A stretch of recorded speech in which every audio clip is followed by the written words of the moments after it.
Welcome to 5 at 5. Telangana ప్రభుత్వం December 9ని fix చేయబోతోంది. ప్రతి ఏటా తెలంగాణ తల్లి అవతరణోత్సవంగా నిర్వహించాలని ఫిక్స్ అయింది. మరో గంటలో తెలంగాణ తల్లి నిలువెత్తు రూపం దర్శనమివ్వబోతోంది. సో సెక్రటేరియట్లో సందడి ఎలా ఉందో చూద్దాం ముందుగా. ఇక మరోవైపు మా కొద్ది తెలంగాణ తల్లి అంటూ బీఆర్ఎస్ పాత రూపునే భారీ స్థాయిలో మరోసారి ఆవిష్కరించబోతోంది.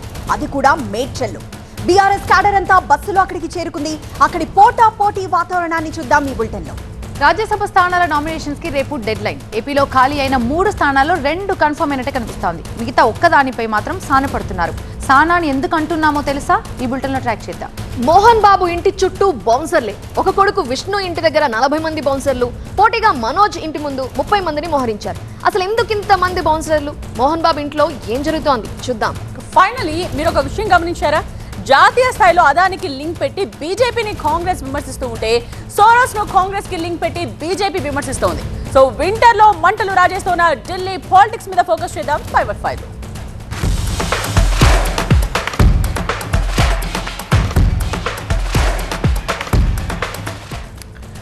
మరో గంటలో తెలంగాణ తల్లి విగ్రహావిష్కరణ. సచివాలయానికి తరలివచ్చే లక్షలాది మహిళల సమక్షంలో తెలంగాణ తల్లి విగ్రహాన్ని ఆవిష్కరిస్తారు ముఖ్యమంత్రి రేవంత్. విగ్రహావిష్కరణ తర్వాత బహిరంగ సభలో ప్రసంగిస్తారు. ప్రజా విజయోత్సవాలలో ముగింపు స్పీచ్ ఎలా ఉండబోతోంది? మహిళలకు వరాలేమైనా ప్రకటిస్తారా? రాజకీయంగా సీఎం చేసే కమెంట్లపై ఆసక్తిగా ఉంది. తెలంగాణ తల్లి విగ్రహాన్ని సచివాలయంలోని మెయిన్ గేట్కి ఎదురుగా ఏర్పాటు చేశారు. విగ్రహావిష్కరణ నేపథ్యంలో 2 వైపులా వేదికలను సిద్ధం చేశారు. లెఫ్ట్ సైడ్ సీఎం, మంత్రులు, ప్రజాప్రతినిధులు కూర్చునేందుకు వీలుగా ఒక వేదికను ఏర్పాటు చేశారు. మరోవైపు సాంస్కృతిక కార్యక్రమాల నిర్వహణ కోసం మరో వేదికను సిద్ధం చేశారు. 2 వేదికలకు ఎదురుగా అతిథులు, ప్రముఖులతో పాటు మహిళలు కూర్చునేందుకు వీలుగా కుర్చీలు ఏర్పాటు చేశారు. సీఎం సభ అనంతరం ఎన్టీఆర్ మార్గ్ దగ్గర డ్రోన్ షోతో పాటు బాణాసంచా ప్రదర్శన ఆకట్టుకోబోతోంది. అలాగే హెచ్ఎండిఏ గ్రౌండ్స్లో మ్యూజిక్ డైరెక్టర్ తమన్ నేతృత్వంలోని మ్యూజికల్ కార్యక్రమం ఉంటుంది. మా ప్రతినిధి ప్రభాకర్ మరింత సమాచారం అందిస్తారు. ప్రభాకర్, సెక్రటేరియట్ దగ్గర ఆవిష్కరణ ఎంత సందడిగా జరగబోతోంది? ముహూర్తం ఎన్ని గంటలకు? ఏమైనా హైలైటెడ్ న్యూస్ ఏమైనా ఉందా?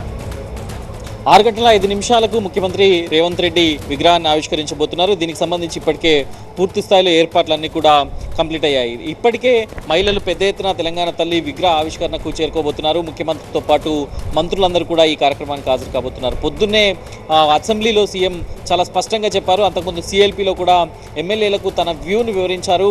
తెలంగాణ తల్లిపై వస్తున్న ఆరోపణలపై కూడా స్పందించారు. గ్రామ దేవతలకు అట్లాగే దేవతలకి అట్లాగే తల్లికి చాలా తేడా ఉంటుంది. మనం ప్రతిష్ఠించబోయేది తెలంగాణ తల్లిని అనేది ప్రతి ఒక్కరూ గ్రౌండ్ లెవెల్లోకి తీసుకెళ్ళాలి. అట్లాగే తెలంగాణ దేవతలు ఎవరైనా కూడా నిరాడంబరంగా ఉంటారు. సో అలా కూడా మనం చూడాల్సి ఉంటుంది.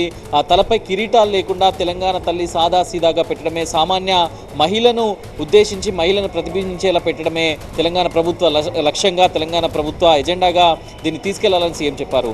మరికొద్దిసేపట్లోనే చాలా క్యూరియాస్గా వెయిట్ చేస్తున్నారు. 20 ఫీట్ల తెలంగాణ తల్లి విగ్రహాన్ని ఆవిష్కరించబోతున్నారు. దాని తర్వాత డ్రోన్ షో ఉండబోతుంది. తెలంగాణకు సంబంధించిన కళాకారులు అట్లాగే ఇంతకుముందు ఉన్న కవి గాయకులు ఎవరైతే ఉన్నారో వాళ్ళని సన్మానించుకున్నారు. దాంట్లో అందశ్రీ కానివ్వండి, రమణారెడ్డి ఎవరైతే ఈ శిల్పి ఉన్నారో విగ్రహానికి సంబంధించిన రమణారెడ్డిని, అట్లాగే విగ్రహాన్ని రూపకల్పన చేసిన ఆర్టిస్ట్ గంగాధర్ జేఎన్టీయూ ఇప్పుడు వీసీగా ఉన్నారు. సో ఆయన్ని, దాంతోపాటు గద్దర్ చనిపోయిన నేపథ్యంలో ఆయన భార్యని, గూడ అంజన్న భార్యని, వీళ్ళందరినీ కూడా సన్మానించుకున్నది ప్రభుత్వం. అదే వేదిక పైన సన్మానించనుంది తెలంగాణ తల్లి విగ్రహం ఆవిష్కరణ అయిన తర్వాత. దాని తర్వాత హెచ్ఎండిఏ గ్రౌండ్స్లో సభ ఉంటుంది. దాంట్లో అక్కడ కూడా సీఎం అడ్రస్ చేస్తారు. ఈరోజు ప్రజా పరిపాలన విజయోత్సవ వేడుకల్లో ముగింపు డే కాబట్టి సో దీనికి ఈ స్పీచ్కి చాలా క్యూరియస్గా ఉంది మీరు చెప్పినట్లుగా. సో దీన్ని ఎస్టాబ్లిష్ చేయాలి. తెలంగాణ మహిళా లోకానికి కొన్ని వరాలు ఇవ్వాలని కూడా తెలంగాణ ప్రభుత్వం భావిస్తున్న నేపథ్యంలో ఈరోజు అసెంబ్లీని కూడా మధ్యాహ్నం వరకే కొనసాగించి వాయిదా వేశారు. సో ఈరోజు కొన్ని కీలకమైన ప్రకటనలు అయితే రాబోతున్నట్టుగా తెలుస్తుంది. సత్య, రైట్ ప్రభాకర్. మరోవైపు రేవంత్ ప్రభుత్వానికి పోటీగా మేడ్చల్లో తెలంగాణ తల్లి విగ్రహాన్ని ఆవిష్కరించేందుకు సిద్ధమైంది బీఆర్ఎస్. కేసీఆర్ నిరాహార దీక్ష ముగించిన రోజు డిసెంబర్ 9ని గుర్తు చేస్తూ తెలంగాణ తల్లి విగ్రహాన్ని ఆవిష్కరిస్తోంది. ఇప్పటికే బీఆర్ఎస్ ఎమ్మెల్యేలు, ఎమ్మెల్సీలతో పాటు కీలక నేతలంతా తెలంగాణ భవన్ నుంచి మేడ్చల్ పార్టీ ఆఫీస్కు చేరుకున్నారు. మరి కాసేపట్లో తెలంగాణ తల్లి విగ్రహాన్ని ఆవిష్కరించనున్నారు పార్టీ వర్కింగ్ ప్రెసిడెంట్ కేటీఆర్. అధికార పార్టీ రూపొందించిన విగ్రహం తెలంగాణ తల్లి కాదని కాంగ్రెస్ తల్లి అని ఆరోపిస్తోంది బీఆర్ఎస్. గత విగ్రహంలో ఉన్నట్లుగా కిరీటం బతుకమ్మని ఎందుకు తీసేశారని ప్రశ్నిస్తోంది. తెలంగాణ అస్తిత్వం లేకుండా చేసే ప్రయత్నం జరుగుతోందని ఆగ్రహం వ్యక్తం చేస్తున్నారు గులాబీ నేతలు.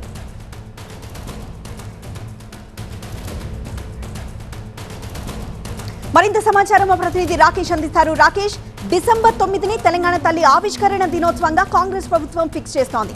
మరోవైపు ఇటు మేడ్చల్లో తెలంగాణ తల్లి విగ్రహాన్ని పోటీగా ఆవిష్కరిస్తోంది బీఆర్ఎస్. అంటే ఇది పోటీతత్వంలోనే ఈ విగ్రహ ఆవిష్కరణ జరుగుతుందంటారా? ఖచ్చితంగా ప్రభుత్వం ఎలాంటి ఏర్పాటు చేసిందో, ప్రభుత్వం ఎంత పెద్ద ఏర్పాటు చేసిందో అంతే స్థాయిలో ప్రతిపక్ష బీఆర్ఎస్ కూడా అదే స్థాయిలో ఒక భారీ బహిరంగ సభను ఏర్పాటు చేసింది. దాంతోపాటు ఇంతకు ముందు 14 ఏళ్ల ఉద్యమం, 10 ఏళ్ల ప్రభుత్వం, 24 ఏళ్ల పాటు ఏ తెలంగాణ సమాజం అయితే తెలంగాణ తల్లి విగ్రహాన్ని ఆరాధించిందో అదే తెలంగాణ తల్లి విగ్రహాన్ని మరొకసారి ఆవిష్కరించనుంది బీఆర్ఎస్. దాంతోపాటు ఇదే బహిరంగ వేదికపై ప్రభుత్వం ఏర్పాటు చేసినటువంటి తెలంగాణ తల్లి విగ్రహం పట్ల విమర్శలు చేయనున్నారు. దాని పట్ల బీఆర్ఎస్ నేతలంతా స్పందిస్తారు. రేపు నిరసన కార్యక్రమం కూడా చేపట్టబోతున్నారు. ఈ నేపథ్యంలో మనతో పాటు జగదీష్ రెడ్డి గారు ఉన్నారు. ప్రభుత్వం ఈ రోజును తెలంగాణ తల్లి విగ్రహ ఆవిష్కరణ దినంగా ప్రతి సంవత్సరం జరపనుంది. ఎట్లా ఉండబోతుంది? వాస్తవానికి మేము తెలంగాణ తల్లి విగ్రహాన్ని ఇప్పటికే అనేక జాగాలలో కూడా నిర్మాణం చేయడం జరిగింది. తెలంగాణ తల్లి దశాబ్దాలుగా 3.5 కోట్ల ప్రజల హృదయాల్లో ఎప్పుడో ప్రతిష్ఠించుకొని ఉంది. దాని యొక్క భౌతిక స్వరూపాన్ని కూడా అనేక మంది వందలాది వేలాది ప్రజలు అనేక గ్రామాలలో వేలాది గ్రామాల్లో కూడా ప్రతిష్ఠించుకొని ఉన్నారు. ఇప్పటికే ఇవాళ ప్రభుత్వం ఏర్పాటు చేసుకున్నది కాంగ్రెస్ పార్టీ మాతా విగ్రహం తప్ప అది తెలంగాణ తల్లి విగ్రహం కాదు. తెలంగాణ తల్లి విగ్రహాన్ని మేము దాన్ని పిలువము. ప్రజలు కూడా విజ్ఞప్తి చేస్తున్నాం. ఇవాళ రేవంత్ రెడ్డి ప్రతిష్ఠాపించింది తెలంగాణ తల్లి విగ్రహం కాదు, అది కేవలం కాంగ్రెస్ మాతా విగ్రహం. మన తెలంగాణ తల్లి విగ్రహం ఎప్పుడో పదిలంగా ఉన్నది. సీఎం రేవంత్ రెడ్డి మాత్రం సాధారణ తెలంగాణ సగటు మహిళకు ప్రతిబింబం ఇప్పుడు తెలంగాణ తల్లి విగ్రహం. ఎలాంటి ఆర్భాటాలు లేకుండా, హంగులు లేకుండా, కిరీటాలు లేకుండా సాధారణంగా ఒక మహిళను ప్రతిబింబించేలాగా తయారు చేశామంటారు. ఎప్పుడు కూడా గొప్ప వాళ్ళను, ఒక గొప్ప భావనను, ఇక్కడ మనుషులనే కంటే గొప్ప భావనను వ్యక్తీకరించేటప్పుడు మనకంటే ఉన్నతంగా ఉండాలని, గొప్పగా ఉండాలని, చూడగానే దండం పెట్టాలని, పాదాలకు వందనం చేయాలని అనిపించే పద్ధతుల్లో ఉండాలి ఆ రూపాలు అని చెప్పి కోరుకుంటారు. తెలంగాణ తల్లి అంటే తెలంగాణను మనం దేని పిలుస్తున్నాం? భూమిని, భూమాతను పిలుస్తున్నాం, భూదేవిని, భూమాతను పిలుస్తున్నాం. ఎందుకు పిలుస్తున్నాం? మనకి ఈ నేల మనకు జన్మనిచ్చింది, ఈ నేల మనకు అన్నం పెడుతుంది, ఈ నేల మనకి ఇంత అద్భుతమైన ప్రకృతినిచ్చింది, మానవులు బతకడానికి కావాల్సిన ప్రకృతినిచ్చింది. అందుకే ఈ నేల తల్లి గొప్పగా ఉంది, ఈ నేల తల్లి అద్భుతంగా కనపడాలి, ఈ నేల తల్లికి దండం పెట్టుకోవాలి అన్న భావన రావడం కొరకు ప్రతిష్ఠించబడ్డది తెలంగాణ తల్లి విగ్రహం గతంలో. ఇవాళ ఆయన చేసుకుంది ఒక సాధారణమైన మహిళ. అంటే లక్షలు కోట్ల మంది మహిళలు పుడతారు పోతారు. ఒక సాధారణమైన మహిళను పెడితే రేపటి తరం ఏమనుకోవాలి, దాన్ని ఎట్లా తీసుకోవాలి? ఇది ఒక అర్థం లేని విషయం. ఇది తప్పకుండా మేము ఈరోజు తప్పకుండా మరి ఒక్కసారి తెలంగాణ తల్లి ఎట్లా ఉంటుంది అనే విషయాన్ని చూపించడం కొరకే మేము మళ్ళీ ఈరోజు కూడా ఇక్కడ మేడ్చల్ మల్కాజ్గిరి జిల్లాలో తెలంగాణ తల్లి విగ్రహాన్ని మరొకసారి కొత్తగా ప్రతిష్టాపిస్తున్నాం. Thank you. ఇది కొద్దిసేపట్లోనే వర్కింగ్ ప్రెసిడెంట్ కేటీఆర్తో పాటు ఎమ్మెల్యేలు, ఎమ్మెల్సీలు, బీఆర్ఎస్ నేతలంతా బస్సుల్లో ఇక్కడికి చేరుకుంటారు. ఒక భారీ ర్యాలీ ఈ దుండిగల్ చౌరస్తా నుంచి ఇక్కడ మేడ్చల్ మేడ్చల్ జిల్లా కార్యాలయం వరకు ఉంటుంది. జిల్లా కార్యాలయం ఓపెన్ చేస్తారు. ఓపెన్ చేసిన తర్వాత ఈ జిల్లా కార్యాలయం పరిధిలోనే ఉన్నటువంటి తెలంగాణ తల్లి విగ్రహాన్ని ఆవిష్కరిస్తారు. తెలంగాణ తల్లి విగ్రహం ఆవిష్కరించిన తర్వాత ఇక్కడే ఏర్పాటు చేసినటువంటి ఒక బహిరంగ సభలో ఇక్కడ ఉన్నటువంటి బీఆర్ఎస్ నేతలంతా కూడా ప్రసంగిస్తారు. అక్కడే రేపటి కార్యక్రమం, రేపటి నిరసన కార్యక్రమం అనుకోవచ్చు, తెలంగాణ తల్లి విగ్రహానికి సంబంధించినటువంటి స్పందన అనుకోవచ్చు, అన్నీ అక్కడే చెప్పున్నారు. మొత్తంగా చెప్పాలంటే తెలంగాణ తల్లి ఇలా ఉంటుందని తెలంగాణ సమాజానికి మేము మరొకసారి గుర్తు చేసేటువంటి ప్రయత్నం ఈరోజు ప్రభుత్వానికి పోటీగా ఇక్కడ కార్యక్రమం పెట్టి చెప్పాలనుకుంటున్నామంటున్నారు BRS party. S Rakesh, so ఇది 2 పార్టీల వర్షన్స్ అండ్ యాక్షన్ ప్లాన్. తెలంగాణలో ఇంతకు మించిన బర్నింగ్ టాపిక్ మరోటి లేదు. సో ఆవిష్కరణలు పూర్తయ్యాక నేతల వర్షన్స్ ఎలా ఉండబోతున్నాయో ఫుల్ డీటెయిల్స్ 9:30 PM లో చూద్దాం.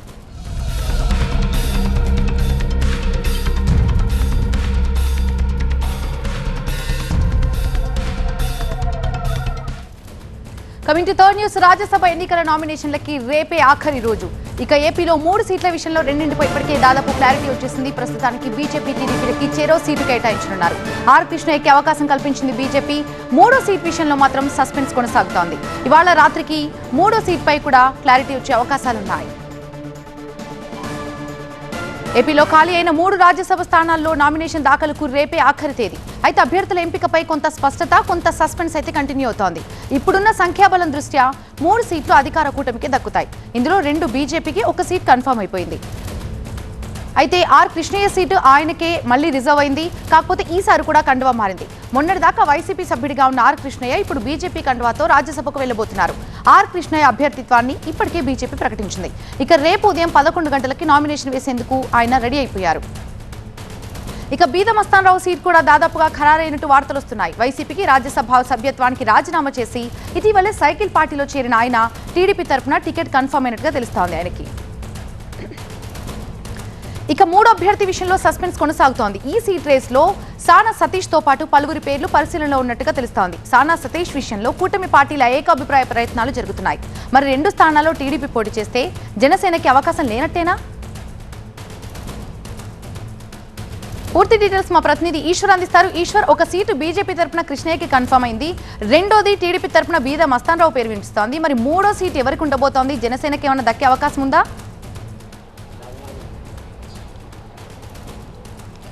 జనసేన ఏమి ఎక్స్పెక్ట్ చేయట్లేదు ఈసారి. ఎందుకంటే ఇప్పుడు 3వ సీట్ ఏదైతే ఉందో అది మోపిదేవి వెంకటరమణకు సంబంధించిన పదవీ కాలం కేవలం 1.5 సంవత్సరం మాత్రమే. సో దీనికోసం జనసేన పట్టుబట్టడం లేదు. జనసేన కోయలేషన్ డైనమిక్స్ ప్రకారం తెలుగుదేశం పార్టీకి ఇవ్వడానికి సిద్ధమైంది. అయితే తెలుగుదేశం పార్టీ అభ్యర్థి విషయంలో మాత్రం జనసేనకు కొన్ని అబ్జెక్షన్స్ ఉన్నాయి.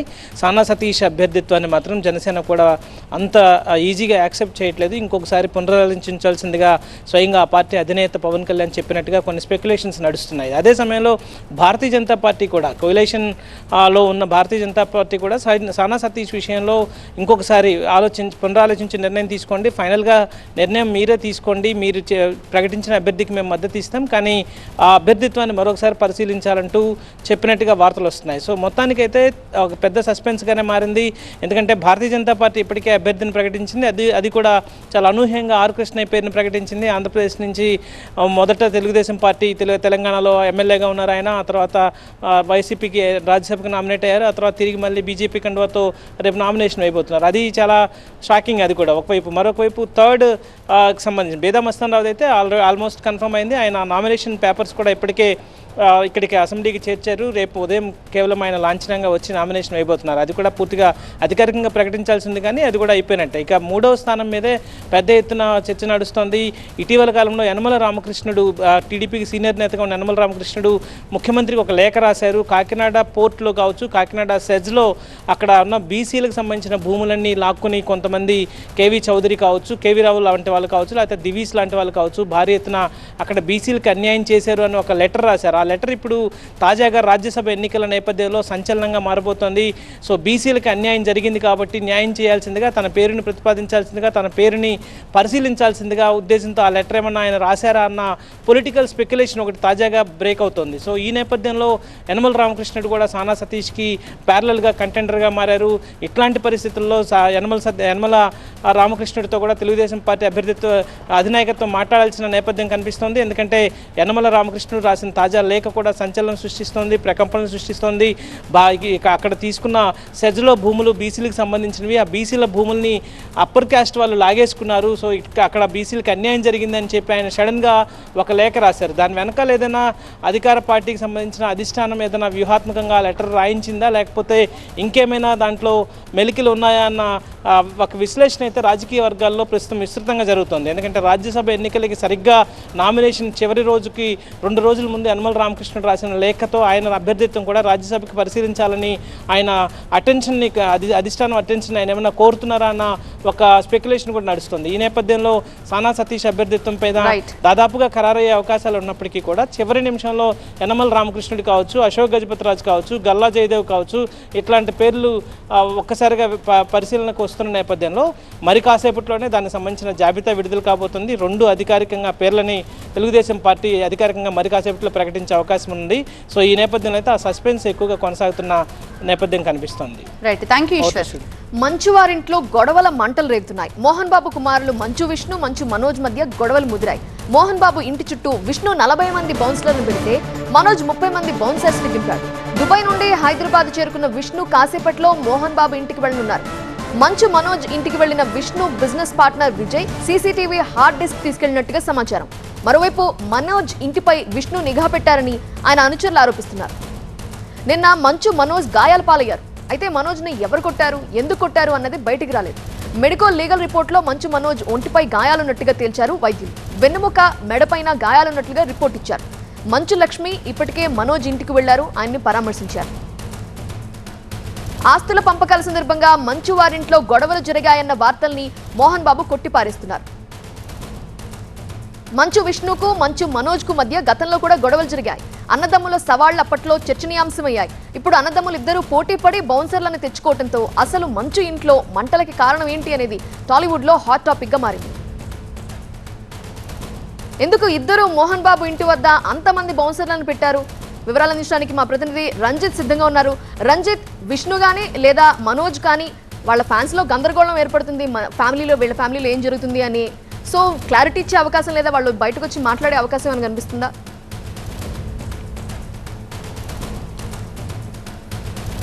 అంటే చూడాలి, నిన్న ఇష్యూ అయినప్పటి నుండి కూడా మంచు మనోజ్ ఇప్పటివరకు మీడియాతో మాట్లాడని పరిస్థితి ఉంది. నిన్న టీఎక్స్ హాస్పిటల్కి వచ్చి అక్కడ వైద్య పరీక్షలు చేసుకొని ముగిసి వెళ్ళేటువంటి క్రమంలో కూడా ఆయన నిన్న మాట్లాడకుండా వెళ్ళిపోయారు. సో ఇప్పుడు ఇంకా మోహన్ బాబు నివాసంలోనే మంచు మనోజ్ ఉన్నాడు.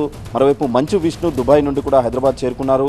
కుటుంబ సన్నిహితులతో పాటు మోహన్ బాబుకు చాలా దగ్గరగా ఉన్నటువంటి ఫ్రెండ్స్ అంతా కూడా మొత్తం ఈ ఇష్యూని ఒక కొలిక్కి తీసుకురావడానికి ప్రయత్నాలు చేస్తున్నారు. ఇదే క్రమంలో మంచు మనోజ్తో కావచ్చు, విష్ణుతో, ఆ తర్వాత మోహన్ బాబుతో మాట్లాడుతున్నారు. ఉన్నటువంటి గొడవలన్నింటినీ కూడా కూర్చొని మాట్లాడుకోవాలి తప్ప ఈ రకంగా బయటికి వచ్చి రాద్ధాంతం చేస్తే ఇష్యూ ఇంకా పెద్దదవుతుంది అన్నటువంటి దాంతో చాలామంది కుటుంబ సన్నిహితులంతా కూడా ఇన్వాల్వ్ అయ్యారు. సో ఇప్పుడు ఏదైతే మోహన్ బాబు కావచ్చు, ఆ తర్వాత మంచు విష్ణు వారంతా కూడా తమ కుటుంబంలో ఎలాంటి గొడవలు లేవని చెప్తున్నప్పటికీ మాత్రం ఇక్కడ మంచు మనోజ్కి సంబంధించిన మనుషులు మాత్రం ఇంకా తాము త్వరలోనే వీటన్నిటికీ సంబంధించి జరుగుతున్న పరిణామాలపై తాము మీడియా ముందుకు వచ్చి మాట్లాడతాం, తమకు కొంత సమయం కావాలనేది కూడా చెప్తున్నారు. అయితే ఇప్పుడు నిన్న వినయ్ మహేశ్వరి అనేటువంటి వ్యక్తి ఆయన టీఎక్స్ హాస్పిటల్కి ఏదైతే వెళ్లేందుకు కారణమైనటువంటి ఆ గొడవకు సంబంధించిన సీసీ కెమెరా ఫుటేజ్ని కూడా ఆయన హార్డ్ డిస్క్ని తీసుకెళ్లాడు. కాబట్టి ప్రస్తుతం మంచు మనోజ్ ఇక్కడికి చేరుకున్నాడు. మంచు మనోజ్ ఇక్కడ చేరుకుని ఆయనకు సంబంధించిన బౌన్సర్లు కూడా ఇక్కడికి చేరుకున్నారు. వినయ్ మహేశ్వరి అనేటువంటి వ్యక్తి మోహన్ బాబు కావచ్చు, ఆ తర్వాత మంచు విష్ణుకి చాలా అత్యంత సన్నిహితమైనటువంటి వ్యక్తి. శ్రీ విద్యానికేతన్కి సంబంధించిన బిజినెస్ పార్ట్నర్గా ఆయన ఉన్నాడు. కాబట్టి సో ఇప్పుడు ఆయనకు సంబంధించిన ప్రమేయంపై కూడా ఇటు మంచు మనోజ్ కొంత ఆగ్రహం వ్యక్తం చేస్తున్నాడు. ఆయన ఏ రకంగా తన ఇంట్లోకి వచ్చి ఆ సీసీ కెమెరాకి సంబంధించిన హార్డ్ డిస్క్ ఇంట్లోకి నుంచి తీసుకెళ్తాడన్నటువంటి విషయంపై కొంత ఆగ్రహంగా ఉన్నాడు. ఒకవైపు మంచు విష్ణుతో పాటు మంచు మనోజ్కి సంబంధించిన ప్రైవేట్ సెక్యూరిటీ అంతా కూడా ఇంట్లోనే ఉంది. మరోవైపు లేడీ బౌన్సర్లను కూడా ఇక్కడ ఉన్నారు. ఎందుకంటే ఇంకా ఈరోజు విష్ణు ఇక్కడికి వచ్చిన తర్వాత మంచు మనోజ్తో నేరుగా ఇక్కడ మాట్లాడేటువంటి పరిస్థితులు లేవు. ఎందుకంటే కుటుంబ పెద్దలు కావచ్చు, ఆ తర్వాత కొంతమంది మోహన్ బాబుకు సన్నిహితంగా ఉన్నటువంటి వ్యక్తులు కూడా ఇప్పుడు ఇన్వాల్వ్ అయ్యారు. కాబట్టి వారంతా కూడా ఒక కామన్ ప్లాట్ఫామ్గా బయట కలిసి మాట్లాడేటువంటి ప్రయత్నాలు చేస్తున్నారు. సో అప్పటి వరకు కూడా మనోజ్ బయటికి వచ్చి మాట్లాడతాడా జరుగుతున్నటువంటి విషయంపై ఇంకా మోహన్ బాబు కావచ్చు, విష్ణు ఇప్పటివరకు స్పందించకపోయినప్పటికీ మాత్రం కుటుంబ సభ్యులంతా కూడా ఇప్పుడు ఇన్వాల్వ్ అయ్యారు. ఈరోజు ఉదయం మంచు విష్ణు నేరుగా ముంబై నుండి వచ్చి మనోజ్తో మాట్లాడి ఇక్కడ నుండి వెళ్ళిపోయింది. ఇంకా ఆమె చేతిలో లేదు, తన చేతుల్లో లేదన్నటువంటి విషయాన్ని కూడా ఆమె తన సన్నిహితుల ద్వారా చెప్పింది. సో ఇంకా కుటుంబానికి సంబంధించిన పెద్దలతో పాటు మోహన్ బాబుకు అత్యంత సన్నిహితంగా ఉన్నటువంటి వ్యక్తులు ఇప్పుడు ఇన్వాల్వ్ అయ్యారు. కాబట్టి ఈ వ్యవహారం ఎక్కడికి వస్తుంది అనేది కూడా మరి కాసేపట్లోనే తెలియటువంటి అవకాశం కూడా కనిపిస్తుంది. రైట్ రంజిత్. ఇక పార్లమెంట్ ను అదాని వ్యవహారం కుదిపేస్తోంది. అదానిపై జేపీసీ విచారణకు కాంగ్రెస్ డిమాండ్ చేస్తోంది. కౌంటర్ గా జార్జ్ సోరోస్ ఫౌండేషన్ ను తెర మీదకు తీసుకొచ్చింది బీజేపీ. సోరోస్ ఫౌండేషన్ నుండి రాజీవ్ గాంధీ ఫౌండేషన్ కు నిధులు వెళ్లినట్టుగా చెప్తోంది. కాశ్మీర్ ను దేశం నుండి విడదీయాలని సోరోస్ ఫౌండేషన్ చెప్తోంది అంటున్నారు. దేశ వ్యతిరేకులతో కాంగ్రెస్ జతకట్టిందని అని ఆరోపిస్తోంది బీజేపీ. ఉభయ సభల్లో పోటాపోటీ ఆందోళనలు కొనసాగాయి. అదాని వ్యవహారంపై పార్లమెంట్ లో కాంగ్రెస్ మిత్రపక్షాల ఆందోళన కొనసాగుతోంది. అయితే సమాజ్వాదీ పార్టీతో పాటు టీఎంసీ ఎంపీలు ఈ ఆందోళనకు దూరంగా ఉన్నారు. పదే ఉభయ సభలు వాయిదా పట్టడంతో పార్లమెంట్ బయట కూడా విపక్ష ఎంపీలు ఆందోళన కొనసాగించారు.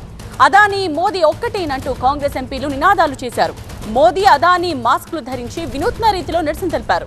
అదానీ వ్యవహారంపై జాయింట్ పార్లమెంటరీ కమిటీతో విచారణ జరిపించే వరకు ఆందోళన కొనసాగుతుందని రాహుల్ గాంధీ ప్రకటించారు. అదే కాంగ్రెస్ కు కౌంటర్ గా బీజేపీ పార్లమెంట్ లో జార్జ్ సోరోస్ ఫౌండేషన్ వ్యవహారాన్ని పార్లమెంట్ లో తెర మీదకు తీసుకొచ్చింది. దేశ వ్యతిరేక శక్తులతో కాంగ్రెస్ జతకట్టిందని బీజేపీ ఆరోపించింది. భారత్ నుండి కాశ్మీర్ ను వేరు చేయాలని సోరోస్ ఫౌండేషన్ డిమాండ్ చేస్తోందని, అలాంటి సంస్థ నుండి సోనియా గాంధీ చైర్మన్ గా ఉన్న రాజీవ్ ఫౌండేషన్ కు నిధులు అందుతున్నాయని బీజేపీ అధ్యక్షుడు నడ్డా ఆరోపించారు. ఈ అంశంపై పార్లమెంట్ లో చర్చ జరగాలని డిమాండ్ చేశారు.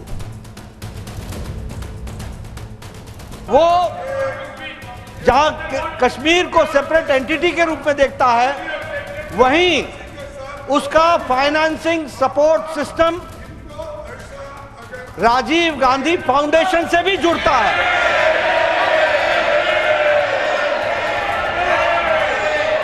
और इसलिए बहुत ही चिंताजनक विषय है।